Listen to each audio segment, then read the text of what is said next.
दोस्तों, मणिपुर एक ऐसा राज्य जो पिछले 3 सालों से लगातार हिंसा और डर और अविश्वास की आग में जल रहा है, लेकिन अब हालात एक बार फिर बेहद खतरनाक मोड़ लेते दिखाई दे रहे हैं। आज सुबह मणिपुर के कमोपी इलाके में ऐसा हमला हुआ जिसने पूरे राज्य को हिला के रख दिया। घात लगाकर हमला, 4 लोगों की मौत, कई लोग घायल और उसके बाद पूरे कुकी इलाके में गुस्सा, सड़क जाम और विरोध प्रदर्शन। सबसे बड़ी बात, यह हमला ऐसा समय पर हुआ जब मणिपुर के मुख्यमंत्री की चुराचांदपुर यात्रा होने वाली थी, जिसे शांति की कोशिश माना जा रहा था। लेकिन अब सवाल यह है कि क्या मणिपुर में शांति की उम्मीद खत्म हो चुकी है? क्या कुकी, नागा और मैतेई समुदायों के बीच दूरी अब स्थायी बन चुकी है? और आखिर केंद्र सरकार इसे पूरे संकट को संभाल क्यों नहीं पा रही है?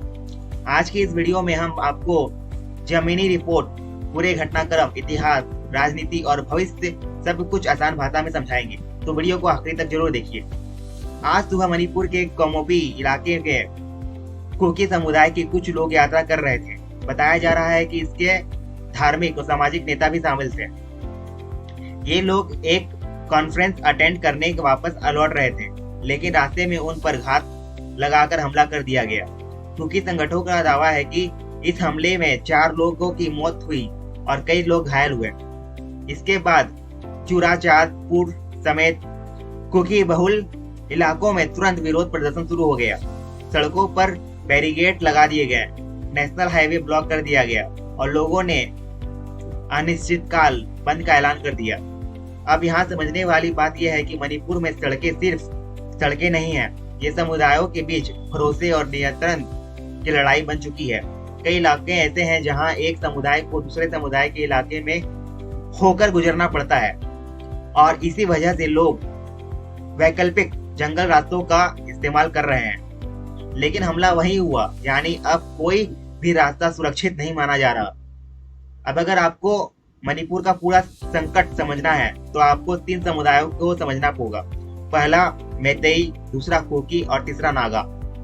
मैतेई समुदाय मुख्य रूप से इम्फाल घाटी में रहता है, जबकि कुकी और नागा समुदाय पहाड़ी इलाकों में रहते हैं। मई 2023 में मणिपुर में हिंसा हुई थी। मैतेई समुदाय की एसटी स्टेटस की मांग को लेकर तनाव बढ़ा और फिर बड़े पैमाने पर हिंसा भड़क गई। हजारों घर जला दिए गए, सैकड़ों लोग मारे गए और लाखों लोग विस्थापित हुए। धीरे धीरे स्थिति ऐसी बन गई कि समुदायों के बीच पूरी तरह शारीरिक अलगाव हो गया, यानी कुकी इलाके में मैतेई नहीं जा सकते, मैतेई इलाकों में कुकी नहीं जा सकते। और अब यही विभाजन और गहरा होता जा रहा है। कुकी संगठनों का आरोप है कि यह हमला नागा उग्रवादी संगठन से जुड़े लोगों के लिए है। हालांकि अभी तक इसकी आधिकारिक पुष्टि नहीं हुई है, लेकिन इस आरोप ने तनाव को और बढ़ा दिया है। कुकी छात्र संगठन यानी GSO लगातार विरोध प्रदर्शन कर रहा है।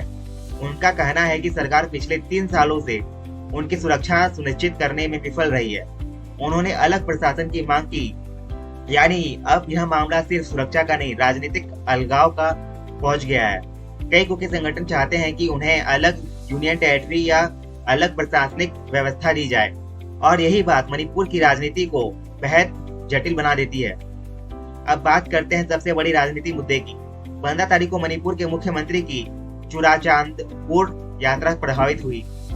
इसे सरकार की तरफ से शांति पहल माना जा रहा था, क्योंकि मुख्यमंत्री खुद मैतेई समुदाय से आते हैं और चुराचांदपुर कुकी बहुल इलाका है। अगर यहाँ इस यात्रा सफल होती तो शायद दोनों समुदायों के बीच बातचीत का रास्ता खुल सकता था, लेकिन कुकी संगठनों ने इसका विरोध किया। उनका कहना है, जब 3 साल से मैतेई और कुकी समुदाय पूरी तरह अलग हो चुके हैं तो मुख्यमंत्री का दौरा सिर्फ राजनीतिक दिखावा है। कुछ संगठनों ने कहा कि उन्हें मुख्यमंत्री पर भरोसा नहीं है, क्योंकि हिंसा शुरू होने के बाद से कुकी समुदाय खुद को असुरक्षित महसूस कर रहा है और अब इस नए हमले के बाद माहौल और ज्यादा खराब हो गया है। अब सबसे बड़ा सवाल, क्या केंद्र और राज्य सरकार मणिपुर को संभालने में विफल रही है? क्योंकि पिछले 3 सालों में लगातार हिंसा हुई, सड़कें बंद हुई, इंटरनेट बंद हुआ, समुदाय अलग हो गए, हजारों लोग राहत शिविरों में रहने के मजबूर हो गए, लेकिन स्थायी समाधान अभी तक नहीं निकला पाया है। कई बार सुरक्षा बल तैनात किए गए, कई शांति बैठकें हुई, लेकिन जमीनी स्तर पर भरोसा वापस नहीं आ पाया और यही सबसे बड़ी समस्या है। क्योंकि किसी भी संघर्ष में सिर्फ गोलाबारी रोकना काफी नहीं होता, लोगों के बीच विश्वास भी लौटना पड़ता है।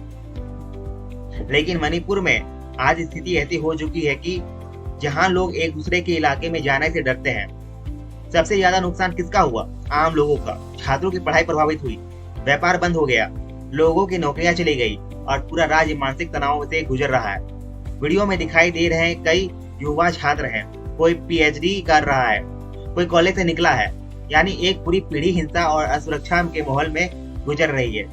और अगर जल्द समाधान नहीं निकला तो इसका असर आने वाली कई दशकों तक दिखाई देगा। अब आगे क्या हो सकता है? 3 संभावना है। पहली, सरकार सभी समुदाय के साथ बातचीत शुरू करे और भरोसा बहाल करने की कोशिश करे। दूसरी, अगर हिंसा बढ़ती रही तो और ज्यादा सुरक्षा बल तैनात किए जाए।